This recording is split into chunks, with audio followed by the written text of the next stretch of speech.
Alan Wake 2 presents a twisting story, one that's a convoluted mystery, altered by the otherworldly power of the supernatural dark place and the writings of Alan Wake himself. For some, the air of mystery and opaque storytelling leaves a lot to one's imagination. Making sense of it all can get pretty confusing, an entangled nightmare if you will, and we're going to try unknotting it all for you. So we're going to explain everything that happened, what it implies for the future, and everything you might have missed. That said, this is your obligatory super duper. Now's your time to leave spoiler warning for Alan Wake 2.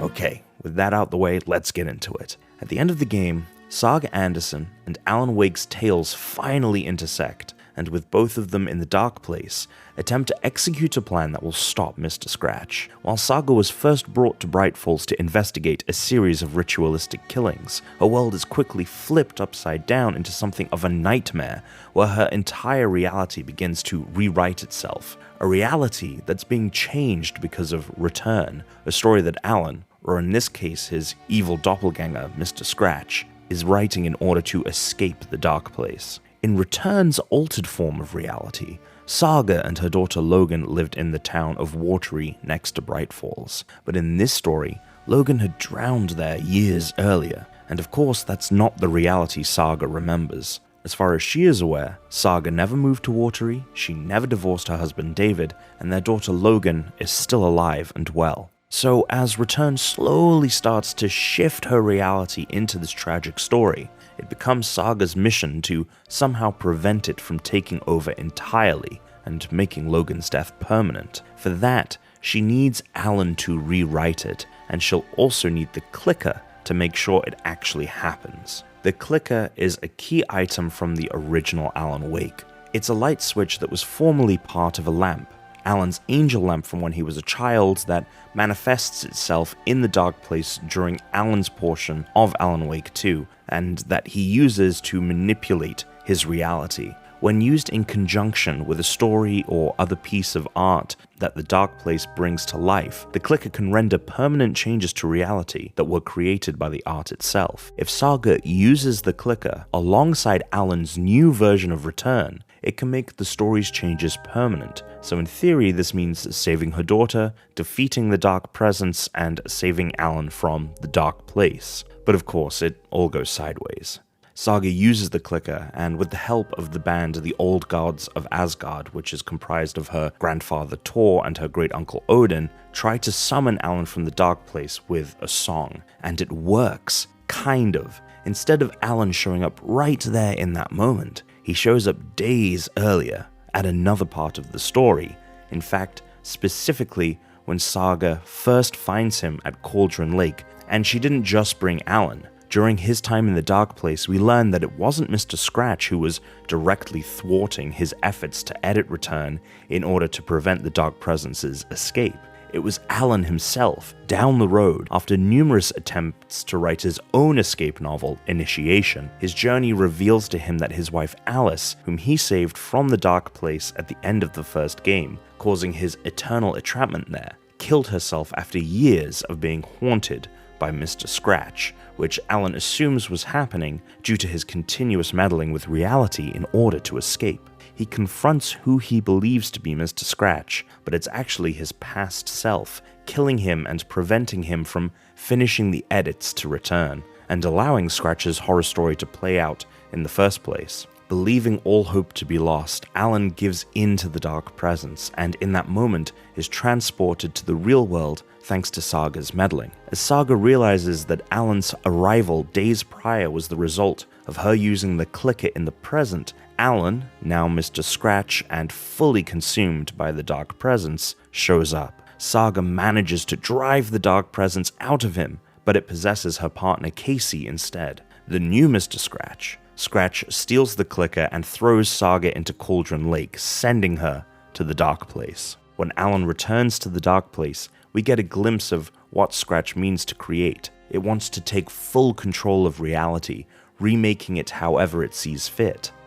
Alan's able to find a physical copy of the book, which he can read to find out the story's ending and change it. With a copy of the book in hand, Alan returns to the writer's room, which just so happens to be above the Valhalla nursing home. This is when Wake realizes he needs a co-writer. Cue Saga Anderson. After freeing herself from a prison of doubt that the Dark Place put her in, Saga starts venturing across a version of Alan's shifting reality in the dark and gritty noir New York City, which is also where Saga can locate the Clicker.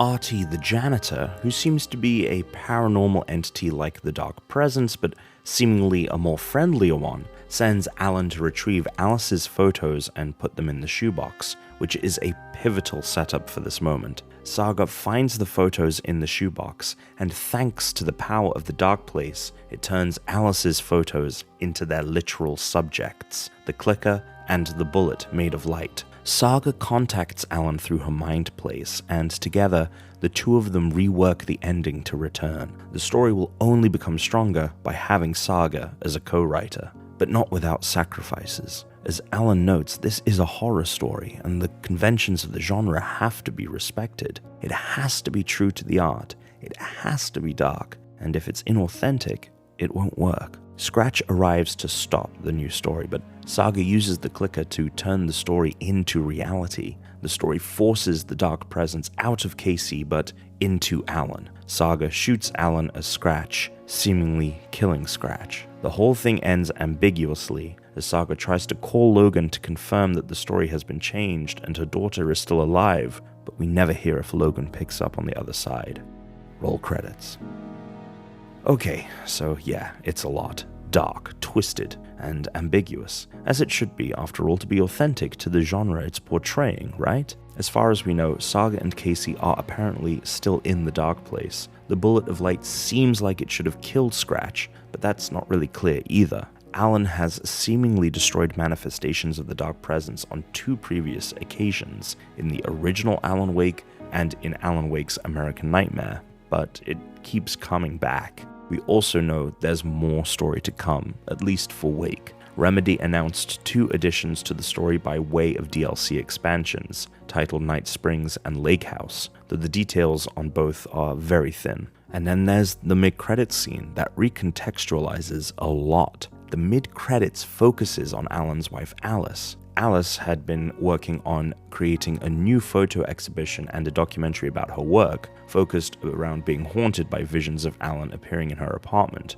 As I mentioned earlier, Alan thought it was Scratch attacking Alice, but by the end of his story, he realizes that it was his repeated attempts to reach her in that old apartment causing her visions of him. The documentary concludes with the revelation that Alice took her own life to escape the torment. Or so we thought. The mid-credits scene reveals Alice actually faked her death after realizing that her experiences in Bright Falls during the original Alan Wake were real, and that Alan has been trapped in the Dark Place ever since. This is actually referencing plot points to Remedy's other game, Control, and its AWE expansion. Alice had interacted with the FBC in the aftermath of the first Alan Wake story. It's this visit to the FBC headquarters, the oldest house in New York, which unlocks her memories of the Dark Place. In AWE, it's heavily implied that these events are a part of a story Alan is writing from the Dark Place, with new manuscript pages appearing in the oldest house during the DLC. The mid-credit scene makes it clear that Alice's apparent suicide was actually her returning to the Dark Place, this time with a plan.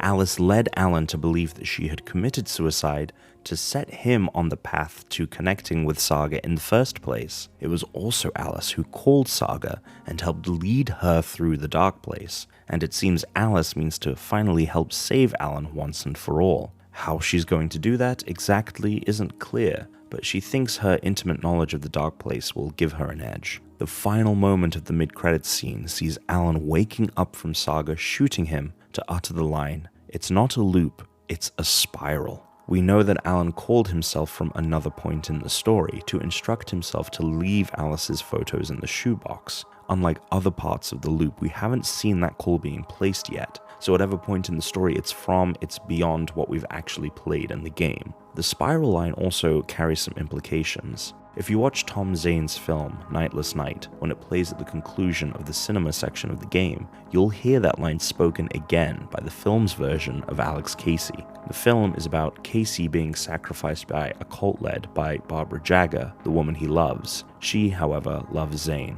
Barbara manipulates Casey into becoming a ritual sacrifice to release Zane from the dark place. When Casey says it's not a loop, it's a spiral, think of it meaning like a spiral staircase, and that Casey is being sent downward into the dark place to replace Zane. For Alan, it's not a loop, it's a spiral, could mean the opposite, that Alan can use the loop to ascend out of the dark place, come up the spiral staircase, if he knows how to climb it, which Nightless Night implies that somebody will need to replace Alan in order to get him out, just as Casey was used to get Zane out. We could also be getting some hints about another antagonist for the future of the story, Tom Zane. Alan confronts and shoots Zane during the story, but like Alan, Zane apparently doesn't stay dead. We know he's been making his own attempts to escape the dark place and that he went so far as to work with Mr. Scratch to that end. So what about Saga? Her fate is left ambiguous at the end of Alan Wake 2. At the very least, she seems to still be in the dark place with Casey, and it's not especially clear how she would get out. There's a hanging thread that seems poised to deal with that too, though. After the summoning ritual and Scratch throwing Saga into the dark place, Tor and Odin wade into Cauldron Lake after her. It seems like they're headed in to help get her back out, but the rest of the game goes on without seeing the old gods of Asgard again, so they're down there in the dark place as far as we know. It doesn't seem like much of a stretch to guess that Saga's story will be continued in one of the DLC editions, with Tor and Odin playing a role in finally helping Saga make her escape with Casey. And let's not forget about Warlin Door and Sheriff Tim Breaker as well, who seem to have roles yet to play. The impression of Door throughout Alan Wake 2 is that he's aware of Alan's story and taking part in it willingly. It is also never said plainly, but it's very heavily implied that he is Saga's father, who in the real world was absent for almost all of her life, and that while Saga has inherited the power to resist the Dark Presence's manipulation from her mother's side of the family, she inherited the potential to navigate the Dark Place's labyrinthine layout from him.